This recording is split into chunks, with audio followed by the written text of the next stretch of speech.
नमस्ते। उम्मीद करते हैं कि आप लोग बहुत ही अच्छे होंगे। इससे पहले जो है मैंने एक वीडियो बनाकर आप सभी को जानकारी दिया था कि बिहार में जो ज़मीन की सर्वेक्षण कराई जा रही है वो आपको कैसे करवाना है और कौन कौन से जो है डॉक्यूमेंट आपको देने हैं। उस वीडियो में मैंने आपको बताया था कि जो भी इनका प्रपत्र 2 है और जो भी प्रपत्र 3-1 है उसको जो है आपको भर के जो है सबमिट करना है। आप चाहें तो इसको ऑनलाइन भी सबमिट कर सकते हैं, आप चाहें तो इसको ऑफलाइन भी शिविर में जाकर सबमिट कर सकते हैं। उस वीडियो में जो है बहुत सारे लोगों ने कहा कि इसका जो फॉर्म है ना वो कैसे भरना है। इस वीडियो में जो है आपको सबसे पहले प्रपत्र 2 और 3-1 जो है भर के बताएंगे किस तरह से भरना है, क्योंकि अगर आपको ऑनलाइन भी करना है या फिर ऑफलाइन भी करना है तो सबसे पहले जो है प्रपत्र को आपको भरना होगा, स्कैन करके उसका पीडीएफ ही तैयार करवाना होगा और फिर आप चाहें तो यहाँ पे ऑनलाइन उसको सबमिट कर सकते हैं, या नहीं तो आपने जो भी हार्ड कॉपी भरा हुआ है वो अपने शिविर में ले आकर जमा कर सकते हैं। तो कैसे जो है फॉर्म को भरना है, कहाँ से फॉर्म को डाउनलोड करना है, आप घर बैठे ही ऑनलाइन डाउनलोड कर सकते हैं। उसका लिंक भी आपको उपलब्ध करवाएंगे जिसके माध्यम से आपको कहीं भी नहीं जाना है, घर बैठे आप इसको डाउनलोड कर सकते हैं, अपने प्रिंटर से प्रिंट कर सकते हैं। सबसे पहले आपको जो है easy2net.com यहाँ पे सर्च करना है। फर्स्ट में आपको जो easy2net.com का वेबसाइट देखने को मिलेगा, इसको यहाँ से ओपन कर लीजिएगा। यहाँ पे सरकारी योजना में देखेंगे तो बिहार ज़मीन सर्वे का जो है एक लिंक आपको देखने को मिलेगा। हालांकि लेट से आएंगे तो लिंक यहाँ पे देखने को नहीं मिलेगा, तो वीडियो का जो डिस्क्रिप्शन बॉक्स है वहाँ पे हमने लिंक दिया हुआ है, जिस पे क्लिक करके जो है सभी जानकारी को आप यहाँ पे पढ़ सकते हैं। ठीक है, अब यहाँ पे नीचे आएंगे तो आपको जो है देख सकते हैं कि प्रपत्र जो 2 है वो डाउनलोड करने का लिंक यहाँ पे मिल जाएगा, और प्रपत्र 3 जो 1 है ना यहाँ पे आपको डाउनलोड करने का लिंक मिल जाएगा। ठीक है, साथ ही साथ अगर आप डॉक्यूमेंट को ऑनलाइन सबमिट करना चाहते हैं तो ये वाला फॉर्म आपको भरना ही होगा और उसको स्कैन करके ही सबमिट करना होगा। सबसे पहले आपको बता देते हैं कि ये प्रपत्र जो है कैसे भरना है, फिर आपको बताएंगे किस तरह से आप ऑनलाइन सबमिट कर सकते हैं या फिर आप ऑफलाइन अपने जो भी शिविर है वहाँ पे भी जाकर सबमिट कर सकते हैं। तो सबसे पहले यहाँ पे जो है फॉर्म को आपको डाउनलोड कर लेना है। तो यहाँ पे देखेंगे प्रपत्र 2 डाउनलोड करने का यहाँ पे लिंक आपको देखने को मिलेगा, जिस पे क्लिक करेंगे तो जो भी राजस्व एवं भूमि सुधार विभाग का जो ऑफिशियल पोर्टल है लैंड सर्वे वाला, तो आपके सामने जो है इस तरह से आ जाएगा। ठीक है, यहाँ पे देखेंगे जो भी फॉर्मेट और फॉर्म आपको चाहिए आप यहाँ से इजीली क्लिक करके डाउनलोड कर सकते हैं। इसमें सबसे जो पहला आपका फॉर्म होगा ना प्रपत्र 2 होगा, जिसको आपको यहाँ पे क्लिक करके डाउनलोड कर लेना है, और फिर आपका 3-1 जो वंशावली वाला प्रपत्र है ना इसको भी यहाँ पे आपको डाउनलोड कर लेना है। तो जैसे ही डाउनलोड करेंगे तो आपके सामने इस तरह से दोनों फॉर्म जो है यहाँ पे डाउनलोड हो जाएगा। अब इसको भरना कैसे है उसको हमको बता देते हैं। देखिए, सबसे पहले फॉर्म भरने से पहले जो भी अपना वंशावली होता है ना उसको आपको तैयार करवा लेना है। जैसे कि मान लीजिए आपके दादा परदादा के नाम से ज़मीन है, जैसे कि उनका हम नाम ए रख लेते हैं, और इनका जो है यहाँ पे मान लीजिए कोई 3 पुत्र है। ठीक है, मान लीजिए इसमें भी और सारे जो है लोग हो सकते हैं, इनका भी पुत्र हो सकते हैं, इनका भी पुत्र हो सकते हैं, तो सभी के जानकारी आपको भरना है। तो जैसे कि मान लीजिए ए पर्सन है, इनका जो पुत्र है, जैसे कि मान लीजिए कोई सी है, डी है, ठीक है, और कोई ई है। ठीक है, तो इस तरह से आप इसको देख सकते हैं। अब यहाँ पे क्या होगा कि मान लीजिए इनका मृत्यु हो गया है, ठीक है, ये नहीं है, तो इनमें जो है इन लोगों का शेयर बन रहा है। वो ज़मीन हो सकता है कि आपका खतियानी है, या फिर मान लीजिए ज़मीन लिखवाए हुए हैं उसमें से इन लोग का शेयर यहाँ पे बन रहा है। ठीक है, तो इन्हीं तीनों का जो है जानकारी यहाँ पे आपको भरना होगा। मान लीजिए इनका मृत्यु हो गया है तो इनकी जानकारी आपको नहीं भरना होगा, लेकिन इनका मृत्यु नहीं हुआ है तो इनकी भी इन्फॉर्मेशन आपको भरना होगा। लेकिन मृत्यु हो गया है तो वंशावली के आधार पे ही आपको प्रपत्र भरना है। तो सबसे पहले वंशावली कैसे बनवाना है उसके लिए हमने वीडियो बना दिया हुआ है। जो भी आपके पंचायत के सरपंच होते हैं उनके माध्यम से जो वंशावली है उसको आप तैयार करवा सकते हैं। यहाँ पे देखेंगे तो इन्होंने बताया हुआ है कि रैयत द्वारा स्वामित्व धारित भूमि की स्वयं घोषणा पत्र, यानी कि जो भी जानकारी आप यहाँ पे देंगे सही देंगे, क्योंकि आप स्वयं घोषणा दे रहे हैं। इसमें किसी प्रकार की गलत इन्फॉर्मेशन देंगे तो आगे चल के आपके ऊपर कार्रवाई भी की जा सकती है, तो इन बातों को ध्यान रखेंगे। सबसे पहले अपना जो भी राजस्व ग्राम है वो आपको यहाँ पे लिख देना है। फिर अपना जो भी थाना नंबर है, पता नहीं है तो अपने राजस्व कर्मचारी से पता कर लीजिएगा, या फिर बिहार भूमि का ऑफिशियल पोर्टल पे जाकर जो जवाबबंदी निकाल जाता है ना वहाँ से निकालेंगे तो सभी इन्फॉर्मेशन आपके जवाबबंदी में देखने को मिल जाएगा। फिर यहाँ पे अपना जो भी हल्का नंबर है, पता नहीं है तो पता कर लीजिएगा। उसके बाद जो भी आपका पुलिस थाना है वो आपको बताना है। फिर यहाँ पे जहाँ भी आपका ज़मीन है उसका अंचल और यहाँ पे जिला आपको बता देना है। ठीक है, तो ये तो बेसिक इन्फॉर्मेशन है, आप भर लेंगे। अब यहाँ पे देखेंगे तो सबसे पहले जो है रैयत का नाम यहाँ पे बोला जा रहा है लिखने के लिए, और जो भी हिस्सेदार का नाम है वो भी आपको लिखना है। उनका जो है कितना हिस्सा बन रहा है, यानी कि अंश बन रहा है, वो भी बताना है। अगर कोई हो तो मान लीजिए जैसे कि मैं बताया कि ए के नाम से ज़मीन है, जमाबंदी है, या फिर मान लीजिए खतधारी है, खतियानी के नाम से है और इसमें 3 इनके पुत्र हैं, तो तीनों का जो है शेयर बन रहा है। हो सकता है कि सी का भी कुछ पुत्र होंगे, डी का भी कुछ पुत्र होंगे, तो उस तरह से आपको इन्फॉर्मेशन भरनी होगी। ठीक है, अब यहाँ पे देखेंगे तो बताया गया है कि अगर कोई हो तो उसकी अंश और हिस्सेदारी के जो भी लोग हैं उनकी नाम बताना है और पिता का नाम भी अपना लिखना है। ठीक है, तो इसमें जो है कई सारे इन्फॉर्मेशन आपको भरने हैं, एक ही साथ में बताएंगे कैसे भरना है। फिर यहाँ पे उनका जो भी अस्थाई पता है वो आपको भरना है और जो भी उनका खाता खेसरा नंबर, रकबा, एकड़, डिसमिल आपको बताना है, चौहद्दी बताना है, ज़मीन का किस्म क्या है वो आपको बतानी है। फिर यहाँ पे शेष को छोड़कर लगान, मान लीजिए आप लगान कितना भरे हुए हैं उसकी जानकारी आप अपने लगान रसीद से भर सकते हैं, नहीं है तो इसको छोड़ भी सकते हैं, कोई भी दिक्कत नहीं है। यहाँ पे जो भी जवाबबंदी संख्या है इसको आपको भरना है। अब जवाबबंदी कैसे निकाल जाता है उसके लिए हमने वीडियो बनाया हुआ है, फिर बिहार भूमि के ऑफिशियल पोर्टल पर जाकर जवाबबंदी पंजी देखिए, क्लिक करके अपना जो भी ज़मीन की डिटेल्स है वो डालकर जवाबबंदी की पंजी निकाल सकते हैं, वहाँ से जवाबबंदी संख्या को आप यहाँ पर डाल सकते हैं। अगर आपका मैनुअल जवाबबंदी नहीं होगा तो कंप्यूटराइज जवाबबंदी नंबर भी आप यहाँ पर डाल सकते हैं।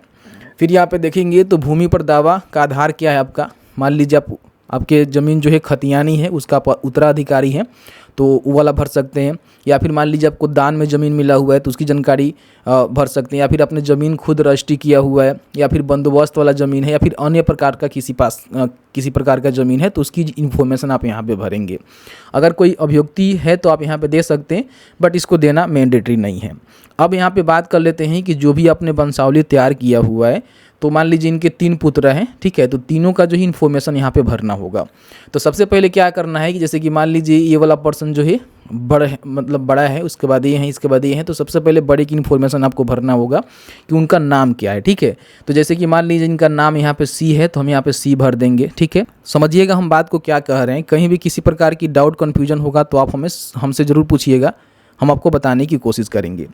फिर यहाँ पे देख सकते हैं कि पूछा गया है कि उसका अंश कितना है। जैसे कि मान लीजिए इनके पास 30 डिसमिल ज़मीन है, हम मान लेते हैं, तो इसमें जो है 3 लोगों का हिस्सा हुआ तो सबका बराबर होगा, तो मान लीजिए 10-10 डिसमिल यहाँ पे होगा, तो आप यहाँ पे 1/3 कर सकते हैं कि इसमें जो है 3 लोगों का हिस्सेदारी है। ठीक है, ये आपका अंश हो गया।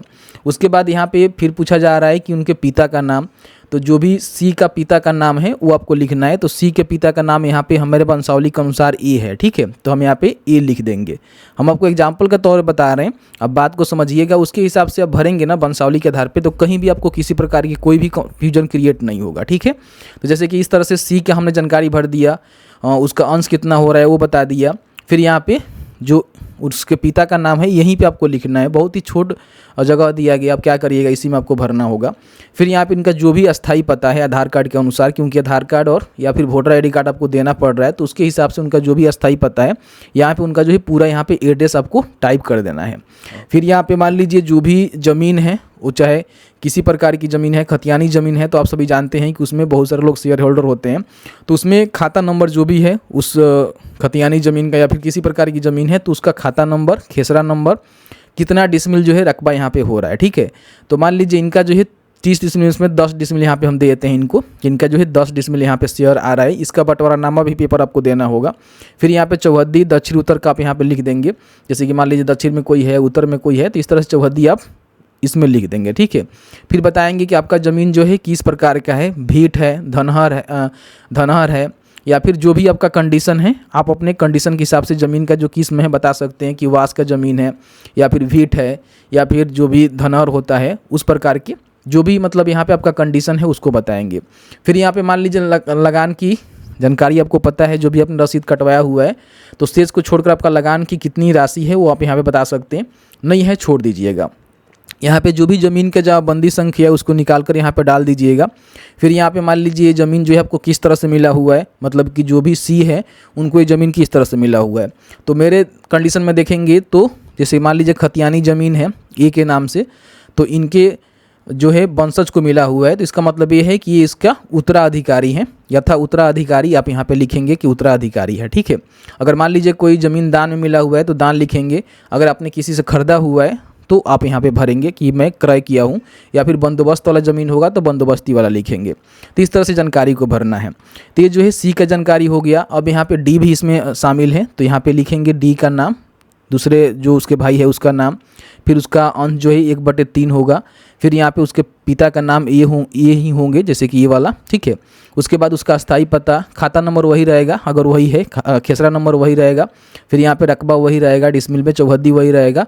ज़मीन का किस्म अपना देख लीजिएगा। फिर यहाँ पे लगान का रसीद पता है तो बताएंगे, जवाबंदी संख्या, और यहाँ पे बताएंगे कि ये भी उसका उत्तराधिकारी हो रहा है, ठीक है। इस तरह से भर दिया। अब यहाँ पे इसका ई भी भाई है तो यहाँ पे मान लीजिए उसका नाम लिखेंगे, जैसे कि ई, ठीक है। 1/3 का इसका अंश है। फिर उसके पिता का नाम ए है तो यहाँ पे ए लिखेंगे। बाकी अस्थाई पता यहाँ पे खाता नंबर, खेसरा नंबर, रकबा, जैसे इसका भी 10 डिसमिल होगा, इसका भी बराबर शेयर होता है, ठीक है। फिर यहाँ पे चौहद्दी लिखेंगे, किस्म का लिखेंगे, कौन सा प्रकार का ज़मीन है। लगान की जानकारी है तो भरेंगे छोड़ेंगे, जवाबंदी संख्या सेम रहता है, ठीक है। और उसके बाद इसके में भी उत्तराधिकारी आपको लिख देना है कि ये भी उसका उत्तराधिकारी है। अब यहाँ पे जो भी आपने फर्स्ट में नाम डाला हुआ है, मान लीजिए कि इनके नाम से खुद से इन्होंने ज़मीन लिखाया हुआ है, कुछ ज़मीन इनके पास है जो खुद से इन्होंने लिखवाया हुआ है, तो उसकी भी जानकारी आप यहाँ पर ज़रूर भर देंगे। जैसे कि मान लीजिए यहाँ पर जो भी सी है तो यहाँ पर लिखेंगे सी, ठीक है। उसके बाद यहाँ पे लिखेंगे इसका अंश कितना है। तो इसमें जैसे मान लीजिए आप खुद से ज़मीन लिखवाया है और खुद अब जिंदा है तो अपना जो है पूरा यहाँ पे अंश लिख दीजिएगा कि मेरा जो है एक में से एक ही है, मतलब कि एक मेरा पूरा अंश बन रहा है। फिर अपने पिता का नाम, जैसे कि इसका पिता का नाम ए है तो ये लिखेंगे। फिर उसका अस्थाई जो पता है वो बताएंगे। फिर यहाँ पे उसका जो खाता नंबर है जो कि उसने खुद ज़मीन रजिस्ट्री करवाया हुआ है, खुद उसके नाम से है। या फिर उसका खेसरा नंबर, रकबा कितना है, जैसे कि मान लीजिए 25 डिसमिल का ज़मीन है, खुद के नाम से वो लिखवाया हुआ है तो इसकी इन्फॉर्मेशन भरेंगे। चौहद्दी भरेंगे, किस प्रकार की ज़मीन है। लगान की रसीद की इन्फॉर्मेशन है तो बता सकते हैं। जवाबंदी नंबर, और यहाँ पे लिखेंगे कि मेरा जो है क्रय वाला ज़मीन है, यानी कि हमने इसको खरीदा हुआ है, ठीक है। अगर आपने कोई ज़मीन खरीदा हुआ है तो इस तरह से जानकारी भरना है। और भी इनके पास कोई ज़मीन की इन्फॉर्मेशन है तो आप भर सकते हैं, या फिर और भी किसी प्रकार की प्लॉट है तो उसकी भी जानकारी आप यहाँ भर सकते हैं कि मेरे पास ये प्लॉट है, जिसकी जानकारी आप यहाँ पे अपने हिसाब से भरेंगे।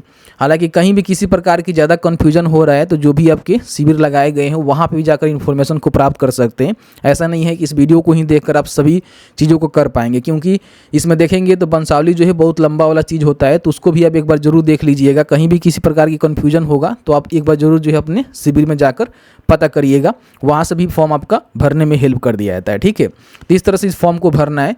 फिर यहाँ पे देखेंगे तो जो भी अपना स्थान है वो आपको बताना है कि आपका स्थान कहाँ है। फिर तिथि लिखेंगे, और जो भी रैयत है, मतलब कि जो अपना फॉर्म भर रहा है हिस्सेदारी के लिए, वो अपना सिग्नेचर या फिर अंगूठे का निशान करेगा, मोबाइल नंबर और आधार संख्या यहाँ पे भरेगा, ठीक है। ध्यान रखिएगा ये जो है एक ही रैयत का फॉर्म भरा आ रहा है। जैसे मैंने बताया कि इसमें वंशावली के आधार पे जो है सबको अलग अलग अपना फॉर्म भरना होगा, और सबको जो है जो अंश है उसको दर्शाना होगा। जैसे मान लीजिए 3 भाई, यहाँ पे मैंने बताया कि ए के 3 बेटे हैं यहाँ पे, ठीक है। मैंने सी, डी और ई बताया था, ठीक है। तो जैसे कि सी यहाँ पे फॉर्म भर दिया तो इसका तो यहाँ पे बंटवारा हो जाएगा। फिर यहाँ पे जो बी है उसको भी अलग भरना होगा ये फॉर्म, और ई को भी अलग भरना होगा, और सभी का अंश जो है यहाँ पे दिखाना होगा। इन बातों को ध्यान रखिएगा, क्योंकि रैयत का यहाँ पे सिग्नेचर आपको देखने को मिलेगा कि जिनके नाम से ये ज़मीन की भूमि सर्वेक्षण होने वाला है, ठीक है। तो इस तरह से ये वाला फॉर्म आपको भर लेना है। ज़्यादा भी कन्फ्यूजन हो रहा है तो एक बार जाकर शिविर में आप ज़रूर बात कर लेंगे। अब यहाँ पे जो दूसरा आपका फॉर्म है प्रपत्र 3(1), अब इसमें देखेंगे तो ये जो है वंशावली वाला चीज़ें हैं, जैसे मैंने बताया। तो जैसे कि मेरे पास जो वंशावली बना हुआ है, मैं एग्जाम्पल के तौर पे आपको बता रहा हूँ, ठीक है। यहाँ पे समझ में आएगा। जैसे कि ए है, बी इसके पुत्र हैं, और यहाँ पे सी मान लेते हैं, और यहाँ पे डी मान लेते हैं, ठीक है। जैसे कि मैंने आपको बताया स्टार्टिंग में। तो अब क्या करना है कि सबसे पहले तो यहाँ पे शिविर प्रभारी यानी कि अंचल और जिला का नाम लिखेंगे, जहाँ भी आपका शिविर लग रहा है उसका जो भी अंचल और जिला के अधिकारी हैं उनकी जानकारी भरेंगे। फिर यहाँ पे स्वयं की वंशावली समर्पित करने के संबंध में जो है आपको ये फॉर्म भरना पड़ रहा है, ठीक है। अब यहाँ पे देखेंगे तो आपको जो है कलम 1, 2, 3 करके यहाँ पे लिखा गया है। तो सबसे पहले क्या करना है कि जो भी श्री या फिर श्रीमती दिया हुआ है, ठीक है।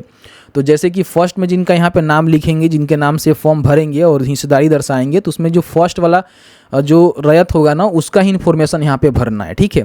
जैसे कि मैंने अपने कंडीशन में आपको दिखाया था कि यहाँ पे आई थिंक मैं भूल गया, यहाँ पे जैसे कि मान लीजिए आपको जो है यहाँ पे वंशावली बनाकर फिर से हम दिखाते हैं। देखिए इस तरह से वंशावली मैंने बनाया था। जैसे कि यहाँ पे ये कोई पर्सन है, उनके 3 बेटे हैं। जैसे कि मान लीजिए मैंने बताया था कि सी, डी और यहाँ पे ई, ठीक है। तो इसमें जो है इन तीनों का जो है फिर जैसे कि इनके फादर हो गए, ठीक है, और इन लोगों का हिस्सेदारी हो रहा है। तो यहाँ पे सी की जानकारी आपको भरना है कि मेरा नाम सी है, और फिर इनके जो किनके पुत्र हैं तो यहाँ पे बता देंगे कि हाँ ई के पुत्र हैं, ठीक है। अब बताएंगे कि इनके जो पुत्र हैं, जैसे कि मान लीजिए सी का कोई लड़का है या फिर लड़की है, उसकी इन्फॉर्मेशन बताएंगे। तो यहाँ पे जैसे कि मान लीजिए कोई इनका वो कोई लड़का है, ठीक है, तो यहाँ पे इनका लड़का है तो इनका जो है फादर का नाम सी होगा, मतलब कि इनका कोई बच्चा है तो इनके फादर के नेम में सी, सेम इनका ही नाम यहाँ पे लिखा जाएगा। फिर यहाँ पे मान लीजिए कोई इनका लड़का जो है वाई है, तो फिर यहाँ पे वाई लिखेंगे, उस लड़के का नाम लिखेंगे, और फिर यहाँ पे उनके फादर जो है सी हुए तो यहाँ पे सी लिखेंगे। कोई लड़की भी है तो उसका भी इन्फॉर्मेशन दे दीजिएगा। वंशावली में भी लड़की का जो इन्फॉर्मेशन है उसको दर्ज करना है, ठीक है। हालांकि बाद में जो भी लड़की है, फिर आपके बुआ वगैरह वगैरह, मतलब जो भी आपके रिलेशनशिप के लोग हैं उनसे आप एनओसी ले लीजिएगा कि हाँ हमें ज़मीन नहीं चाहिए, वो लोग एनओसी दे देंगे, उसके हिसाब से आपके ही नाम से ज़मीन हो जाएगा। लेकिन ध्यान रखिएगा कि लड़की का भी हिस्सेदारी होता है, ठीक है। तो लड़की का भी इन्फॉर्मेशन यहाँ पे वंशावली में ज़रूर दर्ज करवा दीजिएगा। बाद में आप एनओसी लेकर वहाँ पे शिविर में जमा करवा दीजिएगा, तो ज़मीन उनके नाम से नहीं आपके नाम से ही किया जाएगा। फिर यहाँ पे कोई लड़की है, जैसे कि मान लीजिए कोई लड़की, उसका एम है, ठीक है, तो एम का नाम लिखेंगे, फिर वो उसका जो भी चीज़ें हैं वो बताएंगे। उसके बाद यहाँ पे देख सकते हैं कि निवासी आपको बताना होगा, फिर अपना ग्राम बताना होगा, थाना, अंचल, जिला और जाति अपना बताना होगा, ठीक है। अब बताया गया है कि भूमि जिसका विवरण आवेदन के साथ संलग्न पत्र में अंकित है, मतलब दूसरे पत्र में अंकित है, वो किनके नाम से है। जैसे कि यहाँ पे आपने जो भी इन्फॉर्मेशन भरा हुआ है, जैसे मैं दिखा देना चाहता हूँ, यहाँ पे आप जो भी पत्र 2 में फॉर्म भरे हुए हैं, ठीक है, तो जो भी ज़मीन आप यहाँ पे दिए हुए हैं, ज़मीन की जानकारी जिसमें आपका हिस्सेदारी बन रहा है, वो ज़मीन जो है किनके नाम से है। तो मेरे कंडीशन में जो है उनके फादर के नेम से था, तो उनका यहाँ पे फादर का ही नेम लिखना होगा। जैसे कि मैंने बताया था कि ए के नेम से वंशावली बना हुआ है, तो यहाँ पे उनका ही नाम यहाँ पे लिखना होगा कि स्वर्गीय अगर मर गए हैं तो उनका ए, फिर उनका जो भी पिता है, मतलब कि ए के जो पिता हैं उनकी जानकारी आपको बताना है कि इनके पिता कौन है। फिर ग्राम, रसौ ग्राम, अंचल, ठीक है, जाबंदी क्रमांक संख्या यहाँ पे देना होगा, और खतियान में अंकित खाता संख्या, खेसरा संख्या, रकबा, लगान, और आप उत्तराधिकारी या फिर बंटवारा के आधार पे हित अर्जित किया है उसकी जानकारी आप यहाँ पे, मतलब इसको एक शपथ में के रूप में आपको देना पड़ रहा है, ठीक है। तो इस तरह से भरना होगा।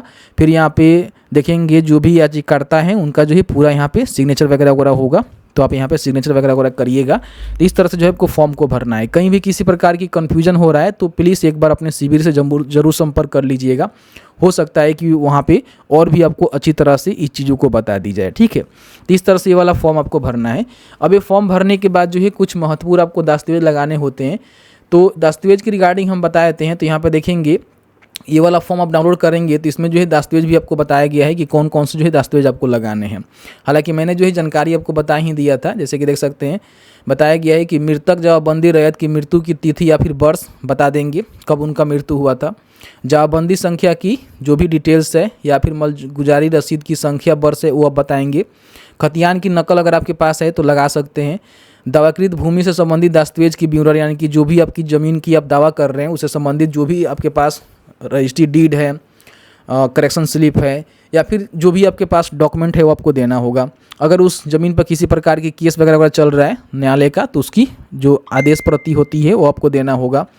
आवेदनकर्ता या हित अर्जन करने वाले मृतक का वारिस होने के संबंध में जो है आपको प्रमाण पत्र देना होगा कि जिसके लिए भी आप आवेदन कर रहे हैं ज़मीन के लिए उसके साथ वारिस होने का जो है संबंध के प्रमाण पत्र आपको देना होगा। आवेदनकर्ताओं के आधार कार्ड की फ़ोटोकॉपी और या फिर वोटर आईडी कार्ड की फ़ोटोकॉपी यहाँ पे आपको देना होगा, ठीक है। तो ये डॉक्यूमेंट आपको देना होता है। हालांकि इसके लिए मैंने वीडियो बनाया था जिसमें सभी इन्फॉर्मेशन जो है बड़ी आसानी से आपको बताया था कि इस तरह से क्या करना है, तो उसको आप एक बार देख लीजिएगा। अब यहाँ पे मान लीजिए ये फॉर्म आप भर लेते हैं तो इसमें जो भी रिलेवेंट डॉक्यूमेंट है, जैसे कि हमने एक वीडियो बनाकर यहाँ पे जानकारी दिया था, वो वीडियो नहीं देखे हैं तो आपको जो है सबसे पहले यूट्यूब पर जाना है, ठीक है, और सर्च करना है ज़मीन सर्वेक्षण कैसे कराएं उमेश टॉक। लास्ट में उमेश टॉक जरूर लिखिएगा, तभी आपको वीडियो जो है देखने को मिलेगा। तो इस तरह से सर्च करिएगा तो यहाँ पे देखेंगे फर्स्ट में ही आपको वीडियो देखने को मिल जाएगा। इस वीडियो में हमने जो है सभी जानकारी बताया हुआ है किस तरह से भूमि सर्वेक्षण करवाना है, कौन कौन से डॉक्यूमेंट आपको देने हैं। अब यहाँ पे जब फॉर्म भर लेते हैं तो भरने के बाद आपके पास दो विकल्प है। पहला विकल्प है कि आप जो है ऑनलाइन इसको सबमिट कर सकते हैं। दूसरा विकल्प ये है कि आप शिविर में जाकर सबमिट कर सकते हैं। तो शिविर की जानकारी लेने के लिए यहाँ पे देखेंगे तो आपको जो एक ऑप्शन मिलेगा चेक और डिटेल्स ऑनलाइन, इस पर आप क्लिक करेंगे तो यहाँ पे जो भी शिविर की जानकारी है आप यहाँ पे क्लिक करके अपना जो भी डिस्ट्रिक्ट है उसकी जानकारी भरेंगे। फिर यहाँ पे सर्कल की जानकारी भरेंगे, अपना जो भी मौजा है उसका सिलेक्शन आप यहाँ पे करेंगे, ठीक है। इस तरह से कर लीजिएगा, क्लिक करिएगा तो यहाँ पे देखेंगे जो भी इन्फॉर्मेशन है ना आपके सामने निकल के आ जाएगा। ठीक है, चलिए मैं क्लिक करके दिखा देता हूँ। हालांकि साइड अभी यहाँ पे काम नहीं कर रहा है। तो यहाँ पे जो है आपके सामने इस तरह से इन्फॉर्मेशन देखने को मिलेगा। यहाँ पे देख सकते हैं कि शिविर का जो है पता आपको बताया गया है कि शिविर का जो है कहाँ आयोजन किया गया है। तो ये वाला आपका एड्रेस है, यहीं पे जाकर आपको जमा करना होगा। अमीन का नाम, मोबाइल नंबर, कानूगो का नाम, ठीक है, मोबाइल नंबर, शिविर प्रभारी का नाम और उनका मोबाइल नंबर, सभी जानकारी यहाँ पे आपको देखने को मिल जाएगा। चाहे तो इनसे बात भी कर सकते हैं किसी प्रकार की कोई समस्या है तो। और यहीं पे जाकर जो है आपको फॉर्म को सबमिट करना होगा। आपका जो भी ज़मीन है उसकी प्रमाण के लिए जो है प्रमाण पत्र भी आपको देना होगा, जैसे कि मैंने प्रीवियस वीडियो में बताया था। ठीक है, ये आपका ऑफलाइन तरीका है। ऑनलाइन की बात करें तो यहीं पे देखेंगे तो सबमिट ऑनलाइन जो है डॉक्यूमेंट का हमने लिंक दिया हुआ है, जिस पे क्लिक करेंगे तो यहाँ पे देखेंगे आपके सामने जो है रैयत द्वारा स्वामित्व धारित भूमि के स्वयं घोषणा वंशावली हेतु प्रपत्र यानी कि 2N31 का जो फॉर्म आपने भरा हुआ है ना, आप यहीं से उसको अपलोड कर सकते हैं ऑनलाइन घर बैठे। आपको जो है शिविर में नहीं जाना होगा। तो जब भी भूमि सर्वेक्षण चालू हो जाएगा तो यहाँ पे अपना name, state, district, mobile number, Aadhaar number और यहाँ पे ईमेल आईडी अगर आपके पास है तो डाल सकते हैं। डालकर यहाँ पे वेरीफाई करके जो है इस फॉर्म को आप यहाँ पे सबमिट करेंगे। तो जैसे कि आपने देखा कि मैंने जो है पूरी जानकारी आपके साथ साझा कर दिया कि इस तरह से प्रपत्र को भरना है। इसके बाद हम वीडियो लेकर आएंगे, आपको बताएंगे अगर आप ऑनलाइन जो है इस डॉक्यूमेंट को सबमिट करना चाहते हैं PDF में बनाकर, तो किस तरह से इसको ऑनलाइन ही सबमिट कर सकते हैं। वीडियो थोड़ा सा भी अच्छा लगा है तो वीडियो को लाइक करिएगा। और भूमि सर्वेक्षण कैसे करवाना है, कौन कौन से डॉक्यूमेंट आपका मैंडेटरी लग रहा है, उसके लिए हमने जो वीडियो बनाया है उसको आप चेकआउट नहीं किए हुए हैं तो आई बटन में या फिर डिस्क्रिप्शन बॉक्स में उसका लिंक है, उसको जाकर चेकआउट जरूर कर लीजिएगा।